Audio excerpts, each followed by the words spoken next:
Hanggang ngayon, trending pa rin sina Jericho Rosales at Janine Gutierrez dahil sa kanilang unang anibersaryo na ipinagdiwang noong September 6, 2025.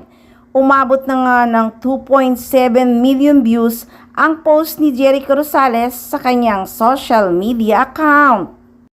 Naging trending topic ito sa X, dating Twitter, at mga social media platform tulad ng Facebook at Instagram. Makikita din ang pagbati ng mga fans at ang kanilang kaligayahan sa pagiging magkasintahan. Marami ring mga non-showbiz followers ni Echo ang nag-comment sa post at nagpaabot ng pagbati sa dalawa. Sabi nga nila, OMG, sa lahat ng naging partner ni Janine Gutierrez, dito lang talaga ako kinilig.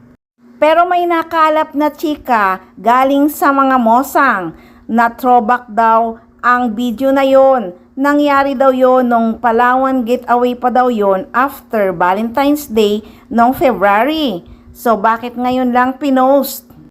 Baka naman kaya ngayon lang pinost dahil nga first year anniversary nila.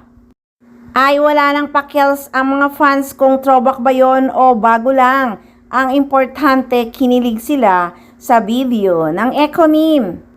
At lalong walang pakyals kung wedding anniversary ba yon or first year anniversary ng pagiging magjowa nila or mansari. Ang importante sa mga fans, makitang maligaya ang Econim. Ito pa nga ang chika. Diba tinanong sina Jericho Rosales at Janine Gutierrez kung bakit Baba ang kanilang tawagan. Hindi ko na lang naintindihan kung ano yung explanation ng Econim. We call each other Baba from... Basta we saw something in the National Museum na scientific name. And then, nung una joke lang siya and then it stuck. And if you wanna make it last... Pero sabi nga ng mga pumunang fans na ang nagtatawagan daw ng Baba ay nagkakahiwalay din. Highs, nininervyos tuloy ang mga funny.